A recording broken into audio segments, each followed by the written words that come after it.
Good day mga sir, may gagawin ako. Yung problema kasi nito is yung leak ng oil sa makina. Hyundai Ion, may mga pinagawa na siya pero hindi nawawala yung leak. So titingnan natin kung ano ba yung problema. Kung ano yung papalitan natin. Kasi kumakalat daw dun sa may transmission. Sabi daw ibababa yung transmission kasi yung oil seal papalitan, pero galing sa taas kasi kumakalat lang dun sa transmission niya. Matagal na yon kaya kalat na yung oil. Madalas lang naman nagkakaproblema sa Hyundai Ion is yung o-ring ng camshaft cover sa may likod ng coil pack. So titingnan natin, papalitan natin ng o-ring para mawala yung tagas. Tara. Yan mga sir, kung mapapansin nyo yung leak na yan, yan yung cover na yan, yan yung tumatagas, yan yung malakas yung tagas mga sir. Yan yung tinatawag na camshaft cover, may o-ring yan. Tapos yan ang papalitan natin, yung o-ring lang. So yan ang madalas nangyayari sa Hyundai Ion mga sir. Pag kinalas natin yan, makikita nyo yung o-ring yan is ano na talaga, pantay na kaya naglilik na. Sikwatin lang natin yan. Flat screw yung gamit natin. Patin lang natin. Dahan-dahan lang mga sir. Kasi medyo matigas yan kasi may o-ring. Pero dahan-dahan lang, lalabas din po yan. Yung o-ring na yan. Yan yung papalitan natin mga sir. Yung o-ring yan. Yan ang madalas. May leak dyan. Kaya mapagkakamalan mo talagang transmission kasi dun sa transmission yan gumagapang pababa lalo pag matagal na. Tapos pwede rin valve cover gasket, pwede nyo rin mapagbintangan yung valve cover kasi dun din yan, malapit lang din dun dyan yung valve cover gasket nyan. So yan lang naman, papalitan natin. Linisin muna natin din yan, yung ano na yan, yung part na yan na kumalat na kasi matagal na nga yung leak na yan. Kaya sabi niya nagpalit na din ng valve cover gasket, meron pa rin. Sabi daw transmission na. Sabi ko tingnan muna natin kasi alam ko sa Hyundai Ion yan ang madalas nag-leak, yung o-ring na yan. Malutong na yan, so kaya papalitan na natin siya ng panibago. Mura lang naman yung mga o-ring na yan, siguro wala pang 200 yata yan.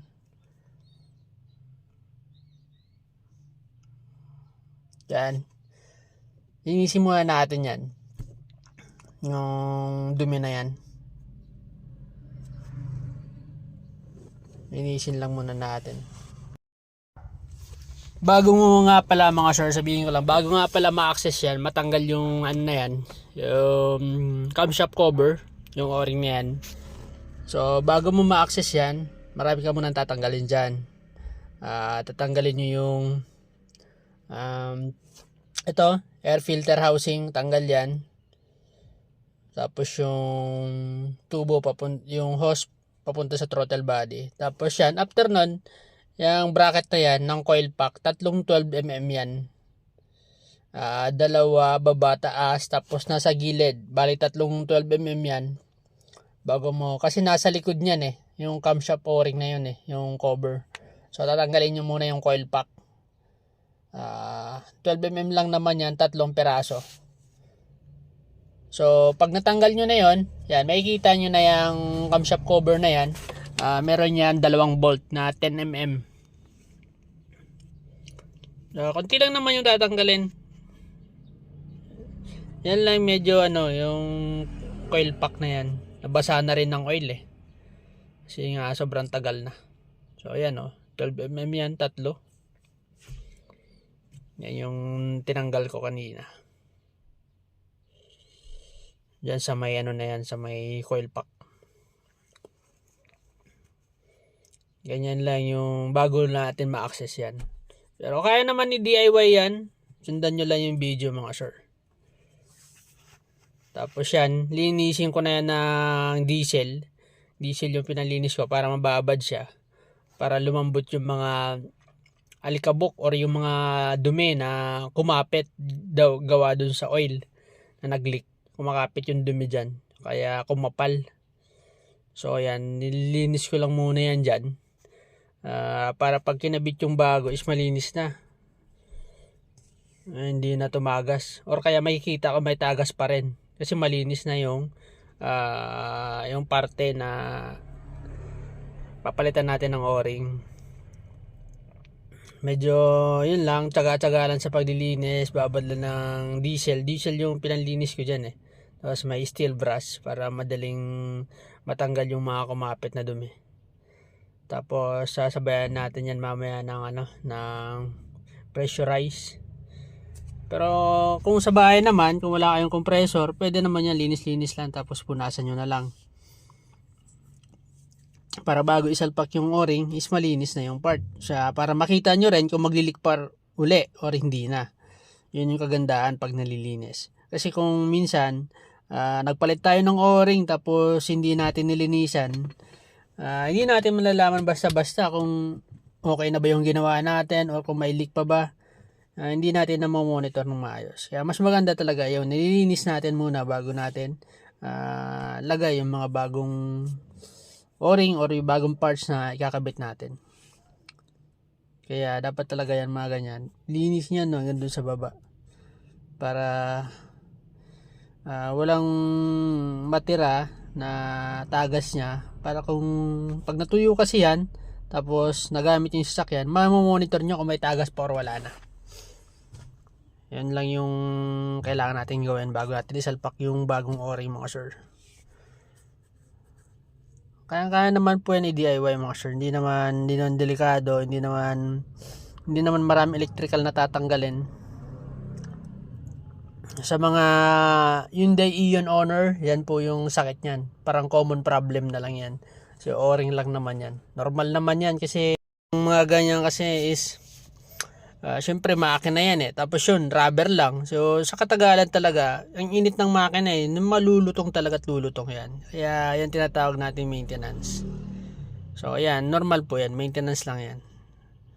Minugan ko na siya ng cleaner para mabilis din matuyo. Yung kasing cleaner na yan is fast drying yan. So kahit wala kayong compressor, tutuyo yan pag nibinugaan natin ng ganyan wort cleaner. So, ganyan lang naman yung paglilinis niyan. Kayo na diskarte nyo na yan mga sir kung paano yung panlinis niyo. Pwede rin gasolina. Alam ko mas madali din yung gasolina. Sa amin kasi, yung diesel kasi, meron kami niyan dito yung mga galing sa mga ibang sasakyan na dinedrain namin ng tangke, yung madudumi. Iniipon namin yan kasi alam namin magagamit namin yung panlinis. Hindi magastos sa cleaner kasi yung cleaner mahal. Tapos magastos. Kailangan ganyan muna bababain lalo pag sobrang kapal ng dumi or yung nag-leak na langis. Yan muna yung ginagawa natin mga sir. Yan, ipifinish lang natin tapos maya maya is pwede natin ikabit yung natin, yung camshaft cover with o-ring. Pwede natin ikabit yan para mabalik na natin. Kailangan lang medyo hindi naman linis na linis, basta importante lang mawala yung talagang mas maraming dumi or matuyo yung part na yan, yung dinutuluan niya.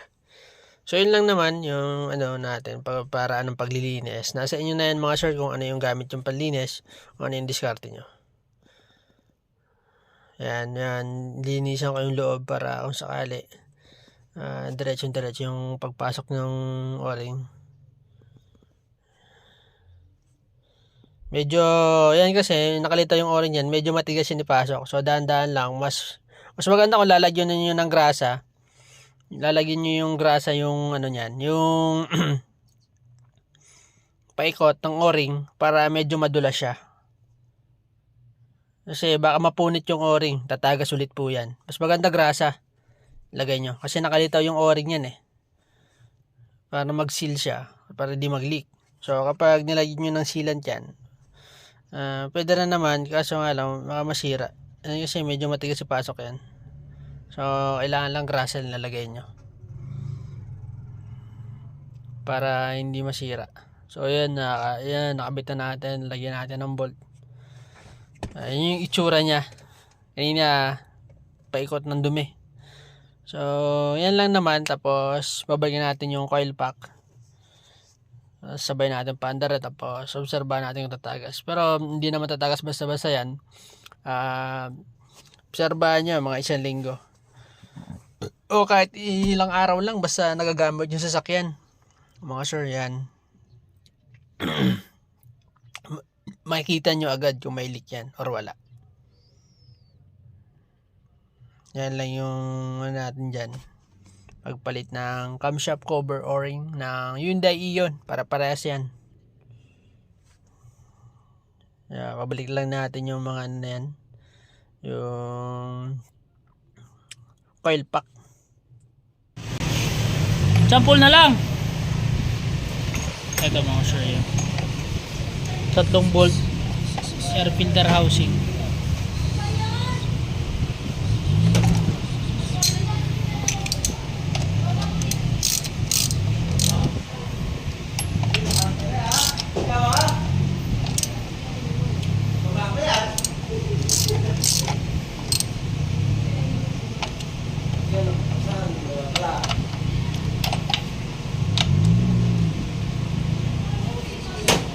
Air filter.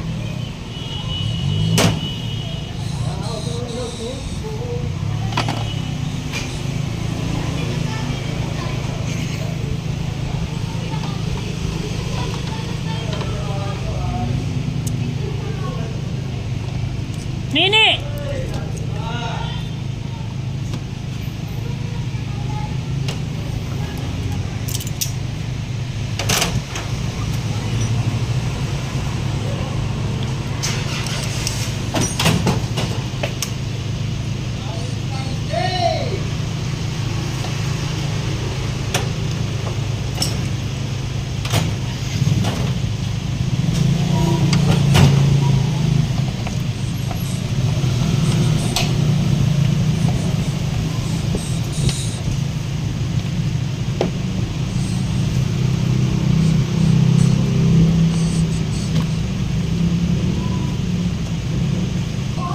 Start na natin mga sir. Hyundai Ion. Ayan na. Start na natin. Quarter natin ng o-ring.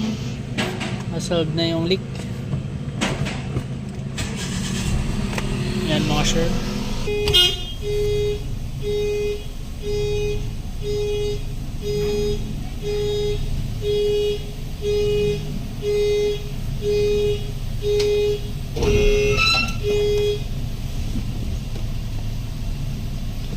Taas motor. I-cover yon tapos nandun yung o-ring. Yan ang madalas yung problema ng Hyundai Ion. Para parehas lang yan. Yung leak na sa taas. Bibihira naman mag-leak yung ano nyan. Yung valve cover gasket. Kadalasan talaga yung o-ring. So yun mga sir. Maraming salamat po sa patuloy na subscribe, nanonood, mga silent viewers natin. Malapit na tayo mga sir. Tuloy lang tayo sa pag-upload. Maraming salamat. God bless.